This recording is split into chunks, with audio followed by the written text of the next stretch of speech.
Good morning. God bless you. Amen. Shall we pray? Lord Jesus, Father God, Holy Spirit, we want to thank you that we're alive and well. Thank you that we can be with the Cosmos Christian Church. Lord Jesus, you have a special message for us all this morning. And we want to ask that you will strengthen us, that you will bless us, and that you will guide us so that we will be focusing for the next 20 to 30 minutes on Jesus. This is my prayer. In Jesus' name, Amen. Can we all stand so that we will confess what we believe, the Apostles' Creed? I believe in God the Father, Almighty Maker of heaven and earth, and in Jesus Christ, His only begotten Son, our Lord, who was conceived by the Holy Ghost, born of the Virgin Mary, suffered under Pontius Pilate, was crucified, dead, and buried. He descended into hell. The third day he arose again from the dead. He ascended into heaven and sits on the right hand of God the Father Almighty. From thence he shall come to judge the living and the dead. I believe in the Holy Spirit, the Holy Church, the communion of saints, the forgiveness of sins, the resurrection of the body, and life of everlasting. And all we say, Amen. Please be seated.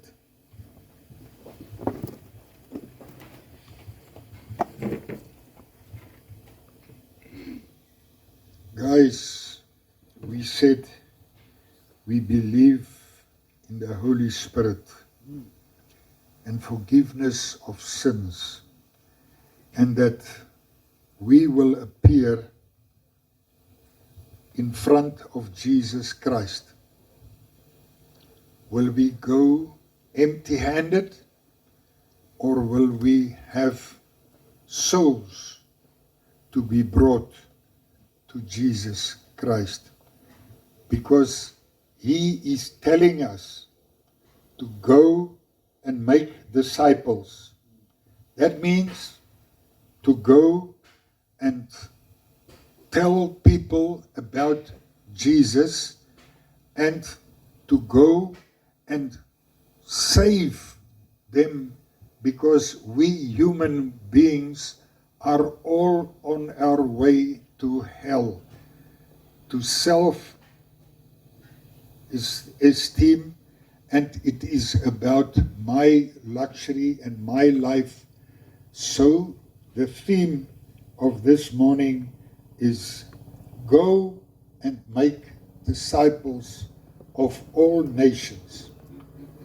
And if I'm looking at Javi and his wife, who's coming from Botswana, they have been in the missions more than 40 years in Botswana, bringing the gospel of Jesus Christ to the unsaved. And we cannot say that I was not a missionary. No, we have been, as children of the Lord, we have the same command and instruction from the Lord wherever we are. Wherever we are.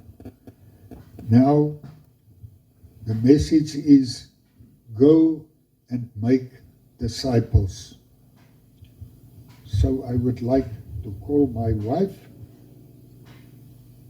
And I would like to read Matthew 28, verse 16 to 20.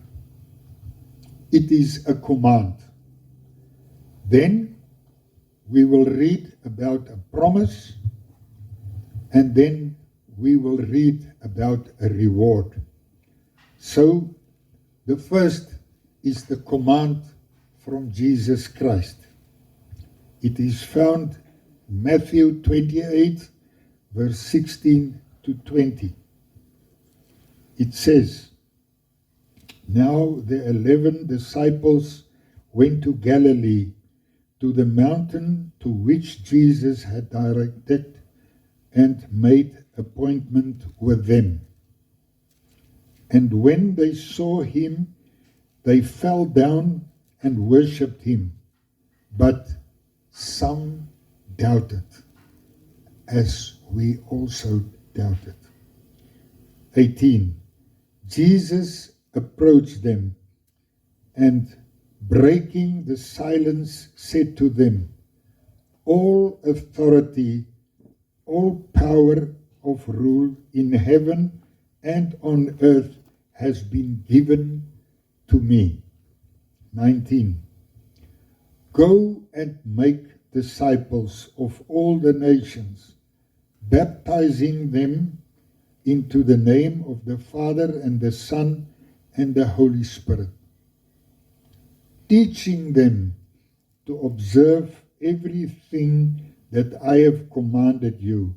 And behold, I am with you all the days to the very close and consummation of the age." That is our command. That is our instruction. So then, go and make disciples. Sometimes we hear, "I'm not a preacher, I'm not a pastor, I'm not a missionary, but I give my tithing." Some even don't give the tithing. But the command is to all human beings, whatever color, race, grace, and whatever. That is from the Lord Jesus. And we have to do it in our small circle, at the workplace, or in the church, wherever we have to do it. That is the first called. They first be called saved and born again. Maybe I can tell you how Jesus saved me. I grew up in a house where my father was not a Christian. He was a Second World War veteran, and he was a disciplinarian. But my mother used to read from the Bible every evening. I've never heard my father praying. I've never heard my mother praying, but she told us what is in the Bible. Then I went to high school, and then Uncle Driestein from the Christian Society, he said, "You have to be saved to go to heaven. Otherwise, you're going the wrong way to hell." And then he said, next morning in the German class, he said, "Anybody who wants to be introduced," and that's, we young boys in the boys' hostel, I will introduce you to Jesus. And the next morning, I was the first in line. And then when I accepted Jesus, then Uncle Driestein said to me, pray. I said, I don't know how to pray. And then I followed him, and then I was saved. My whole life changed.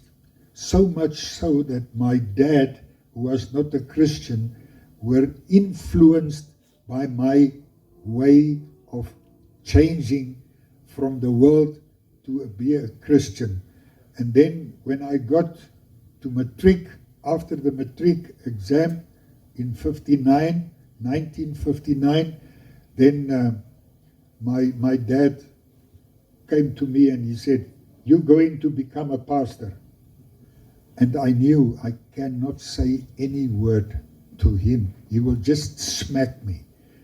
And then I went to my mom and I said, Mama, I don't want to become a pastor. She said, what do you want to become? Then I said, a fighter pilot. And then she said, leave it with me, I will speak to Dad.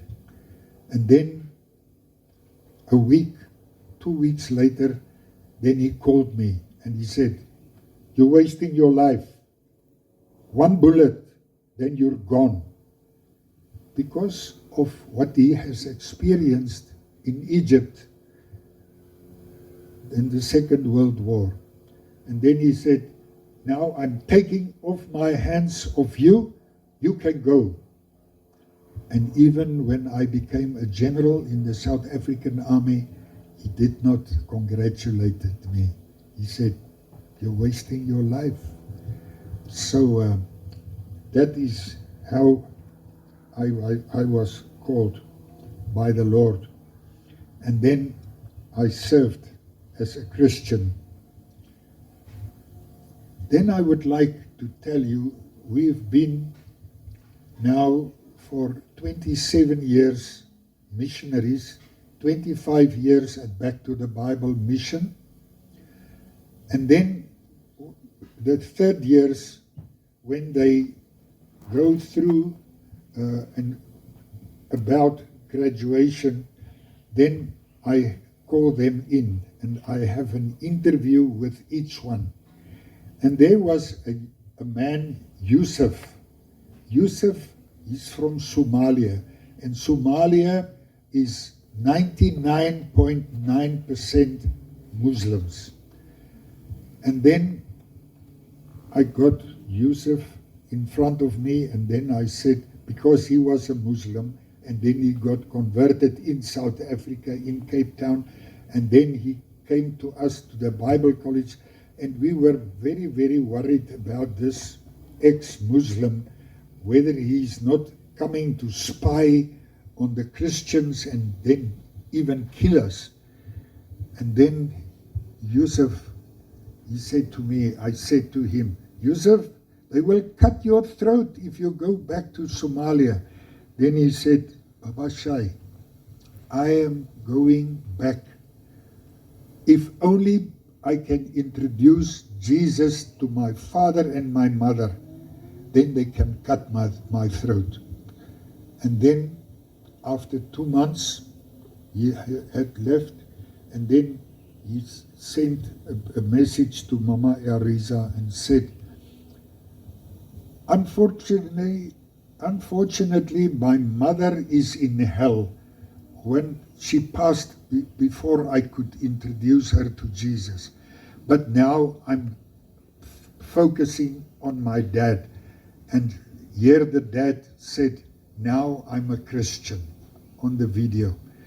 And so I just want to say, he went underground, and for 3 years we didn't hear anything about him. And myself, I said to Mama Ariza, your son is not alive anymore. They could have killed him. And then after 3 years, then he sent us a WhatsApp, and he said, where he was speaking, he said, for the past 3 years I've done my LLB, now I'm an attorney, and now I'm defending Christians who get to court to defend them. And what a surprise. What a surprise. The Lord God had been with him. Then he is now in Somaliland. Somalia has been divided, and the northern part is Somaliland and Somalia. So all the Christians moved to the north and the Muslims moved to the south. And Israel was the first country to acknowledge Somaliland. So we thank the Lord for that. Okay. I've asked my wife to support me because the two of us are 84. Next birthday in a month, 85.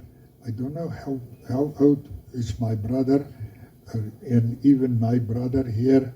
Maybe you're senior to me, but I need support. I greet you in Jesus' name. Good morning. It's wonderful to be with our family at Cosmos. Yes, it's true. We were born in 1941, but in our heads we are 20. Every morning when we wake up, we say, thank you, Lord, we're alive, we are living for Jesus. So, and for us to be together, to do things together, it's a joy for us. Yeah, I just want to tell the story about our brother from Botswana. We were in a church in Pretoria when we got a letter from them. They need a glory lorry. They need it for going around and saving people and spreading the gospel. And it was my privilege to read that they need the glory lorry to be fixed. How much can you remember was the money? I can't remember. You can't remember. But it was something like 30,000 rand or so. And it was my privilege to say, is there anybody who wants to help us to get this glory lorry going with the gospel? And a doctor that was sitting there at the back came forward and gave the check. And it was my privilege. So I just praise God that we can be together praying for each other. Yeah, when we get to the end, you'll see, what is your sacrifice for Jesus? He sacrificed his life. So we can give our all to him. Now let's first read Acts chapter 1. Acts chapter 1.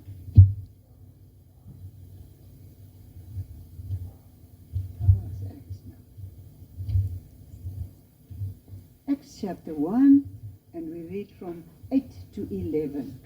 You know, we are now celebrating the wonderful time when Jesus walked here on earth, when Jesus was going around healing people physically, but also mentally and emotionally healed people. And now he sent us to say, go, make disciples. And we read in Acts chapter 1, verse 8 to 11. Yeah. Jesus said personally to them, and this morning he's saying to you and me personally, but you shall receive power, efficiency and might when the Holy Spirit has come upon you, and you shall be my witness, not must. You shall be. You won't be able to keep quiet when what has God done for you. You shall be my disciples, and you will be my witnesses in Jerusalem, all Judea, Samaria, and to the very ends, the very bounds of the earth. And when Jesus had said this, even as they were looking at him, and we're going to see that, we'll see the video of the ages, from the beginning when God made the earth. All of us will look at what God did. we will relive it. There won't be time anymore. We'll have the whole of eternity to look at what our God had done. And as they were looking at him, he was caught up, and a cloud received and carried them out of their sight. And while they were gazing intently into heaven, as he went, behold, 2 men dressed in white robes suddenly stood beside them, who said, Men of Galilee, why are you standing here gazing into heaven?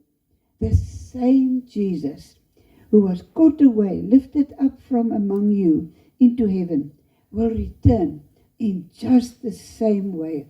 Are you looking up some days, thinking, when is the King coming? When is my Savior coming? Because he is coming in just the same way as you saw him go. And then the disciples went back to go and pray. Now, Shai told you how he became a Christian, born again. And he asked me to share with you how I became born again. I come from a wonderful family who loved God. My daddy was a pastor, he was a missionary pastor, and he brought many souls to the Lord. In our home, often you could see people on their knees, tears running down their cheeks as they are born again. My mummy was running when people say, oh, that man is a drunkard. Then she says, Jesus came for people like that. Our home was always full of missionaries. Corrie ten Boom, who knows Corrie ten Boom? She's in heaven. You know about her. She was in the gas chambers there under Hitler. And the next day, when they killed everybody as old as she was, they had released her. Many miracles. Corrie ten Boom, try and get her books. Go to the library, go and get it and read it. It will strengthen your faith. Corrie ten Boom slept in my bed. When I think of so many missionaries. Hans von Staden from the Dorothea Mission, who started the Big Tent organization. He was one of our best friends. When I think of Neil and Peggy Verwey, who went to Japan, he was a motor mechanic, and God called him while he was lying under the car working. God said, come, you go to Japan. We had missionaries all the time in our home. Very exciting.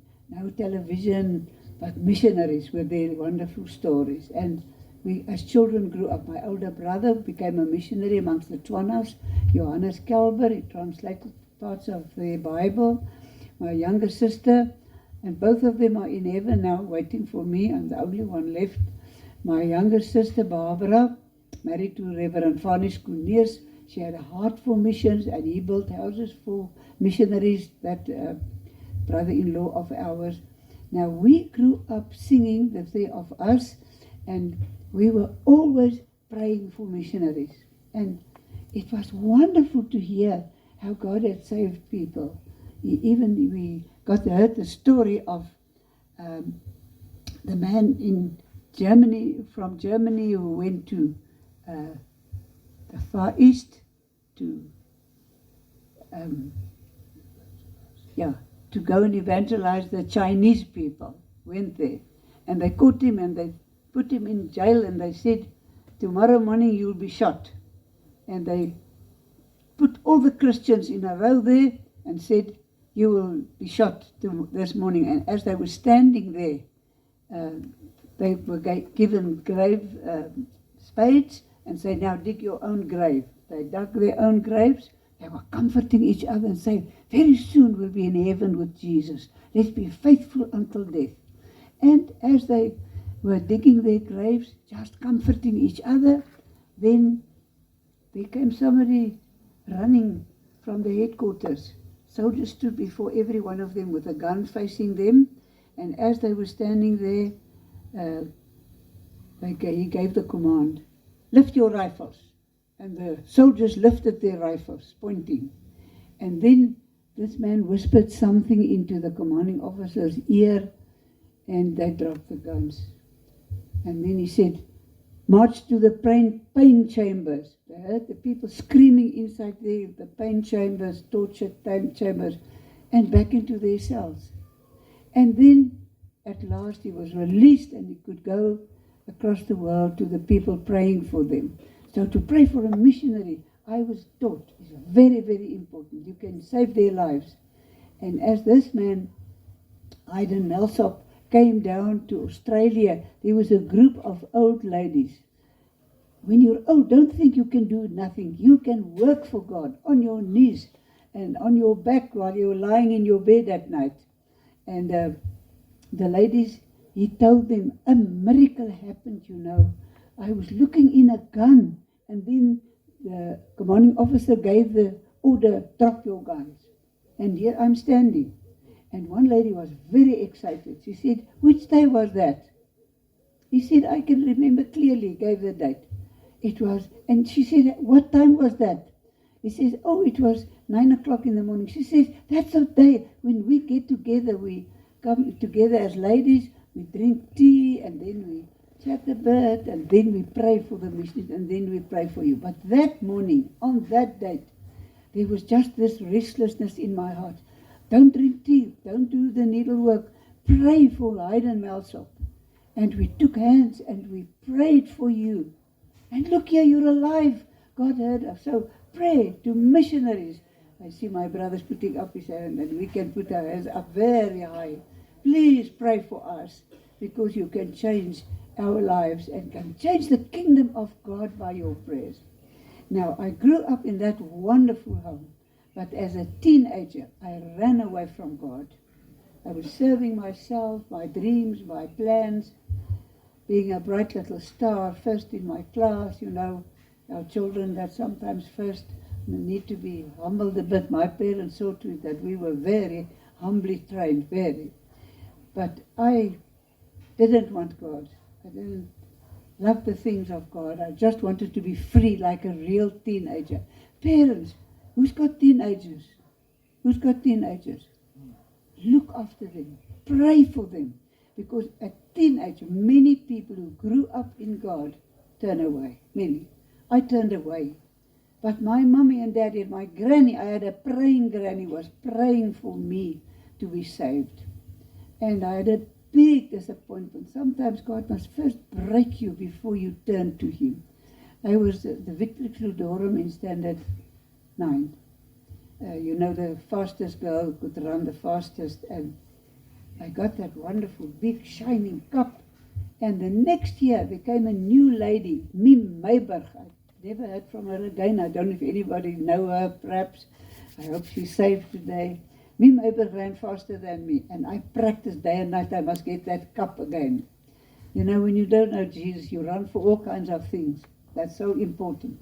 And I remember that I disobeyed my father when swimming in the Vaal River with the boys and girls. My dad said that's not allowed, but I did. And I fell off that float. Somebody pushed me, and I dislocated my knee. I was crying. There goes the cup I was now practicing day and night for. My friends had to carry me home. And the doctor said, no running again this year. I was crying. I was so cross with the Lord. But that was God's way. Sometimes He breaks you to get you. He had to break my knee. And I was sitting there on the pavilion when she ran and she got the cup.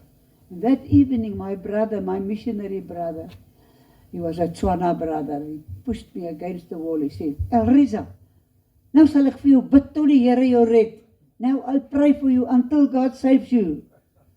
I couldn't say anything.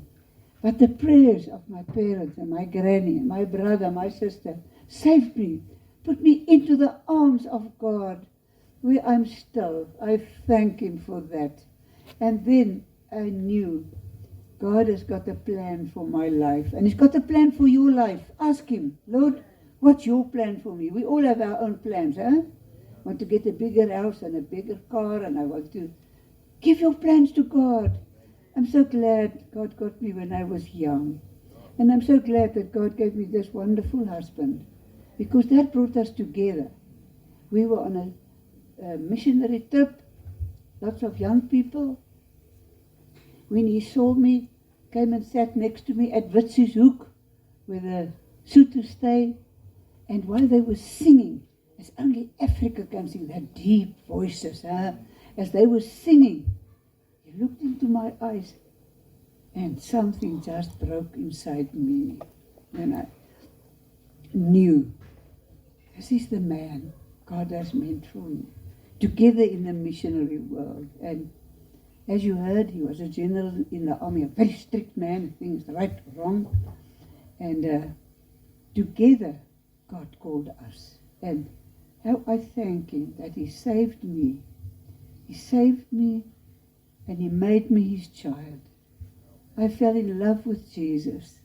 Some people have a lot of religion. But I have Jesus. He saved me. I know my name is written in the book of life.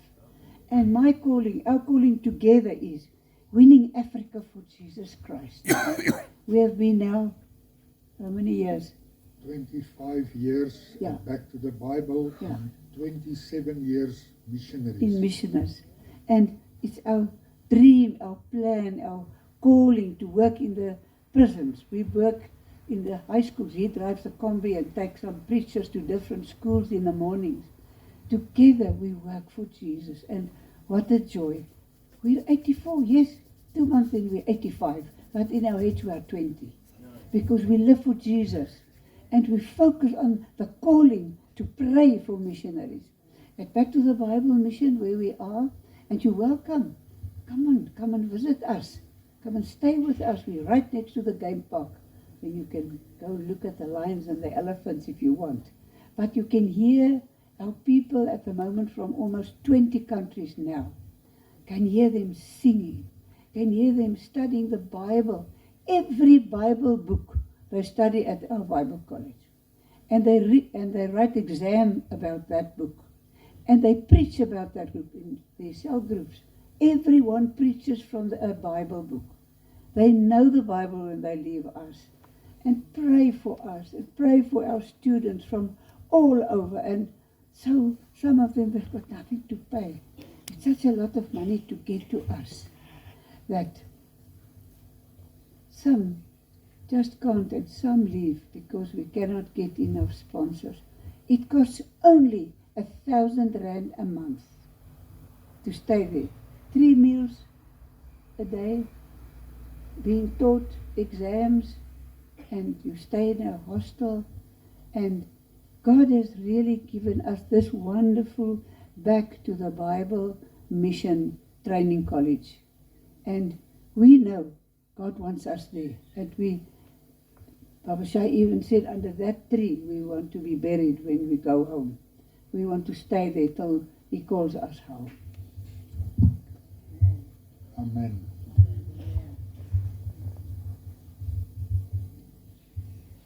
I want to say, before we went back to the Bible, we were having a business building houses for our African brethren, and we made a lot of money, and it was wonderful to do that.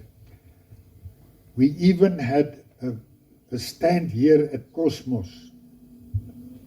I got for 70,000 rand, and now it's almost 1 million plus for a stand. And we had everything, and then the Lord determined that somebody from Back to the Bible Training College phoned us. He was the founder of that place at 10 years of existence, and then he was going to build a Back to the Bible in Malawi and in Tanzania and in Mozambique. And then he said, Shai, you've been a general in the army. Is it possible that you can only go and look for the Bible college for 3 months? Then I said, yes. Elrisa said, no, we have to pray about it. I said, yes, we go. and then we went. And after the 3 months, we were the only 2 staff members. There were nobody else. And I think 20 students from three countries. And we trained them. And the one was a teacher. And then I said to him, you must care for the points and the results and for the reports and so on. He said, sir, no problem. So, and he did everything. So we had to sell our stand here, and we sold the house at Jeffreys Bay because we planned it was about another year to go. Then we would go on pension, and then we would have a house built here, and then we going to the house at Jeffreys Bay. And the Lord arranged that everything was sold, and we went back to the Bible. And we've been there now for 25 years, and 2 years also mission experience. And yes, here we stand. And we have trained at the Bible College 1,400 pastors for 3 years for their degrees, and they've gone into Africa. Africa has got 58 different countries and islands, and we have sent at least 1 to 34 countries of Africa. At the moment, we're focusing on the northern part, Cameroon, Morocco, and Egypt. So, and we had one, as I told you, from Somalia, who was before a Muslim. So, really, it is a challenge. And the Lord God is keeping us young, in the sense that we've been there now 25 years. And when my wife celebrated her birthday, then I prayed for her, and then I said, Lord Jesus, we're now 84. Is it possible that we can stay back to the Bible for another 10 years?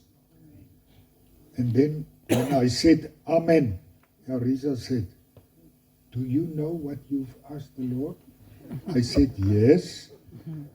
Then she said, that means we're 94 with all your back pain and parachute battalion knees and back and so on.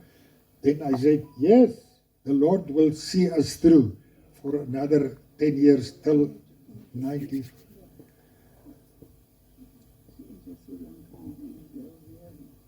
Yeah, because I said to the Lord, Lord, we are now 25 years in your army, and I've been 35 years in the world's army.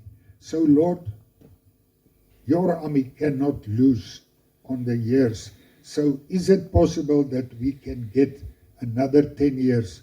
And the Lord said to me, yes, I will do it.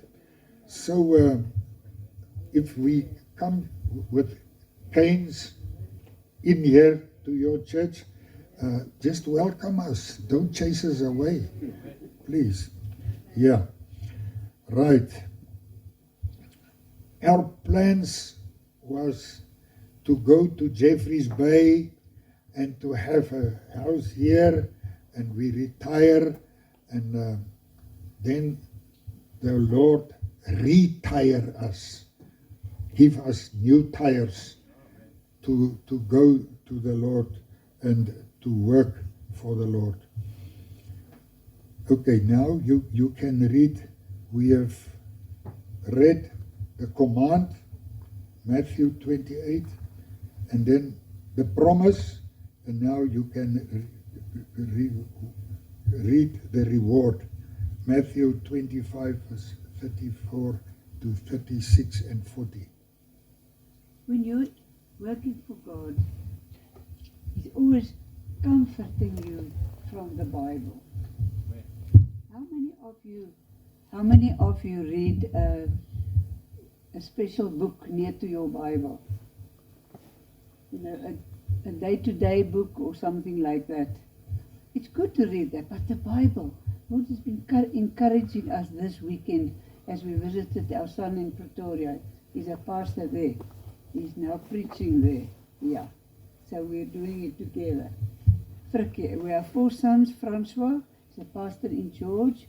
Frikkie is a pastor in Pretoria. Ferdi is a pastor in Cape Town. And the youngest one, they moved to New Zealand. Yeah, New Zealand. And he is a pastor in his work, selling cars and being in the management. Thank God they were born again in our homes. I pray that all your children will be born again. I pray that. Is there anybody praying that their children must be born again that's not so sure? Anybody? May God save your children. May God save your children. Pray for them. We're not sure of the wives. In-laws, yeah. The wives. And God gave us, we've got 4 sons, 4 daughters, and 15 grandchildren, but they're very far away. That's one of the sacrifices that, especially the granny, you know, grannies want their little children on their knees. And we don't have that. We'll see them maybe once a year, but Jesus is worth any sacrifice. So if God calls you to serve Him, even with us, come. The Lord will reward you, standing there at the end of life with His rewards. And that is what we read in Matthew chapter 25, I'll say. Matthew 25 verse 34. 34 to 36, plus 40.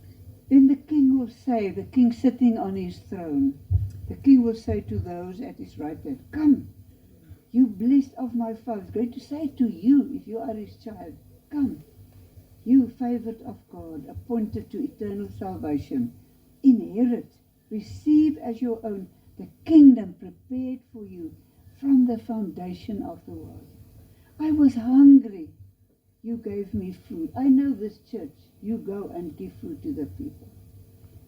And also hungry for the Bible. I was thirsty, you gave me something to drink.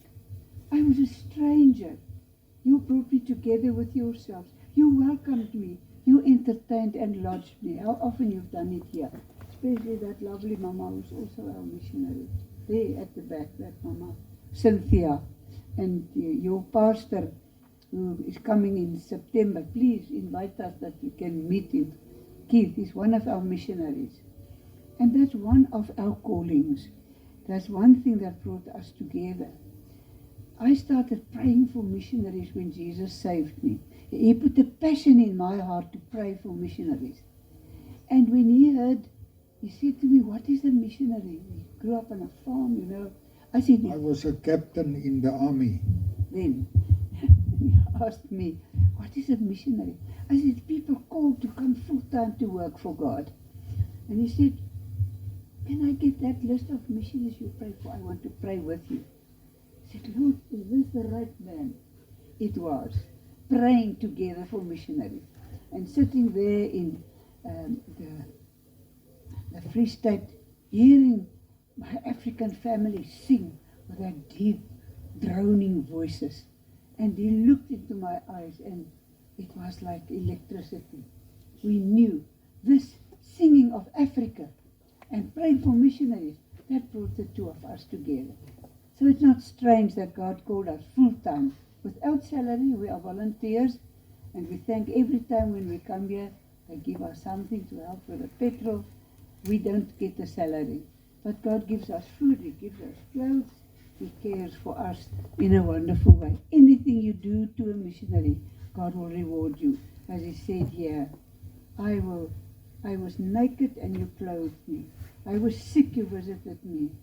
And then he says, I tell you, insofar as you did it to one of the least of my brothers, you did it for me personally. So the Lord says, no matter the sacrifices you've made. The other day we had a meeting with the executive. We are 8 people on the executive, Shai and me, and then wonderful men from different countries. They are the board there with us. We meet every week and make the decisions together because we are like a town, you know, to have 100 people staying there, eating 3 times a day with 3 kitchens, the student kitchen, the staff kitchen, and our home is the guest kitchen. When you visit us, you stay with us and eat with us. So there's a lot of challenges. They have to pay, each one must pay 1,000 rand a month, 10,000 a year. And this week we had the wonderful news. Do you know Papua New Guinea, the island? Papua New Guinea is there in the near above Australia, and it was a cannibal island. They eat people. And when the first missionary family went there from England and South Africa, they married and they went there. And I said to Shai, we must pray for them. The missionaries now going there to that cannibal island. And they wrote to us. We arrived here, we say, we are praying for you. And then they said, the witches are dancing around our home. They are preparing to eat us tonight. We cried to the Lord. We prayed for them. And they danced away. They didn't eat them. And they were born again. And they were wonderful people. And they just this week. And now they are like missionaries. Missionaries never have a lot of money. But they've got Jesus, and that's enough. And this week, we got a letter from Papua New Guinea. And this family, I think she's got 3 or 4 children. She said, God laid it on our hearts to pay for one of your students. We are sending 10,000 rand for one student. I almost cried. They are poor missionaries with lots of children, and they send money to us for a student. May God touch your hearts, baby. If 10 people pay 100 rand a month, you pay for one student for his year. What is 100 rand? That's not very much. But if 10 people faithfully pay, then you pay for one student. And they have to work double, the ones that are somebody paying for them. But the Lord says to you, I was hungry, you gave me food. I was thirsty, you gave me something to drink. I was a stranger, and you welcomed me, brought us together, and cared for us. I was naked, and you clothed us. That Mama sitting there at the back there. My study, my prayer room is full of text she gave that I put against the wall. Mama Cynthia, yeah. She's got an open hand, an open heart for missionaries. So we love you, Mama. Thank you so much for everything. And we thank the Lord for every gift we've received here and from wherever. Sometimes you think those people will give and they don't give anything. You trust in the Lord, not people. But the Lord is caring for us. Now the Lord is challenging us and saying, what are you willing to give to God? Are you willing to give your life? If God calls you, there was one lady from Zimbabwe, 69, who came to do her degree and she got it. Is God calling you to come and study the Bible? Come. Don't miss the best that God has for you. Is God calling you to sacrifice maybe a child that's near to you and say, my child must go for the gospel? God asks different things from us, but He's going to reward us for everyone. And I thank the Lord that He calls people. And our closing story, we decided together, will be a story maybe you've heard before. There was a missionary in India standing near to the Ganges River. You know, that's the holy river of the people from India. And they sacrifice things there in the river. They come and put some rice there for their gods, the river gods. And as the missionary was standing there waiting for somebody, there came a woman with 2 little children. The one was a fat little chubby boy jumping up and down as boys can do, but the other was a very sick baby. He was lying with her head against her neck. You could see that baby wouldn't live long. She walked in the direction of the river, and waiting for the person who must come and see him. And then he heard somebody crying terribly. Looked around, was this lady crying. He said, "Why are you crying?" She said, "I've just sacrificed my child to my God in the river." She sacrificed it. I said, "Your child?" He said, "Where's that fat little boy? And you have the sick child still in your arms. Why did you give that fat little boy to the crocodile who's your God in the river? But the sick one you keep that will die in any case."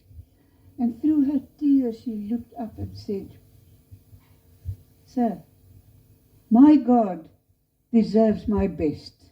I gave my best to a crocodile God." Now I'm asking us, what are we willing to give this morning? Say, "Lord, I give my life, but I also give you my worries. I give them to you. I will serve you with joy. I will serve you. I will go and study at Back to the Bible. Maybe you young people, God says go, and the church can pay for you. What's 10,000 rand a year? It's not a lot. What is God calling you this morning? Are you willing to give? When you look at this black old cross here, we think of Calvary, how Jesus gave his best, gave his all for you and me. If you say, "God is calling me, Mama Elriza, Mama Nortando, I know he's calling me to come and study there, you young people," then come. The ladies don't become pastors, they become missionaries. They can work with the children, with the sick, they can help with the elderly. They can have Sunday schools everywhere. God has a calling for you. Can I ask you to bow your head and ask God, "Lord, must I care for a missionary? Must I help them to get Bibles and what can I do for you?" He's got a calling for every one of us. And he wants you, number one, to love him, to enjoy him, and to just be full of the joy of the Lord. And then he asks you to pray for missionaries. Pray for us, please. You have adopted us, I know. You are praying for us. That's why we are here today. Pray for us. Pray for our students. Please come and visit us. You're welcome. What is your sacrifice for Jesus this morning? Just look at Calvary. Think how he paid with his life for you and me. Give yourself this morning. Say, "Lord, give you myself." And may God take that sacrifice and use it mightily in his kingdom. And we are waiting for you to come with a combi. Come and stay with us. Come and pray with us. Come and help us. There's a lot of breakages there. The place is now 33 years old. Lots of things. You can work with your hands or can cook or do something. Come for a weekend. Come for a week. You are welcome. In the name of Jesus. Say amen.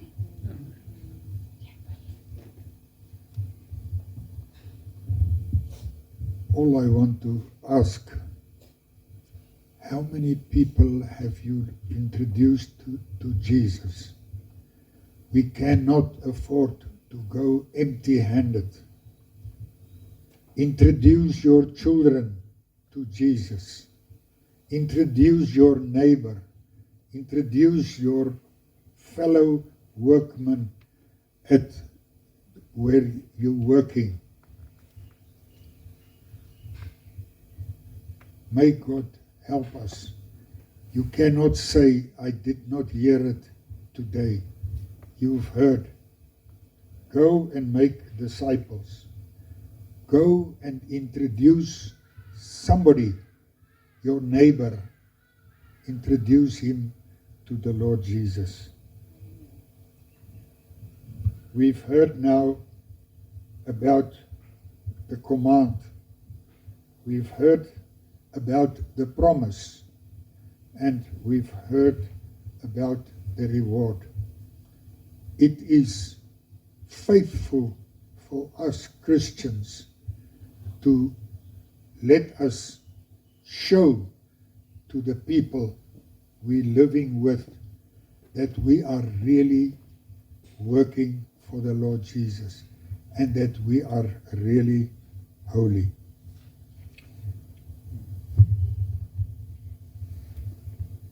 Here are brochures about the Bible College. If you want to support or you want to introduce somebody to the Bible College.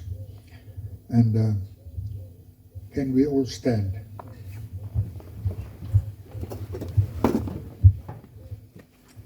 Let's pray. The Lord bless you and keep over you. The Lord make his face shine upon you and enlighten you and be gracious to you. The Lord lift up his countenance upon you and give you peace. And we all say, Amen. Thank you.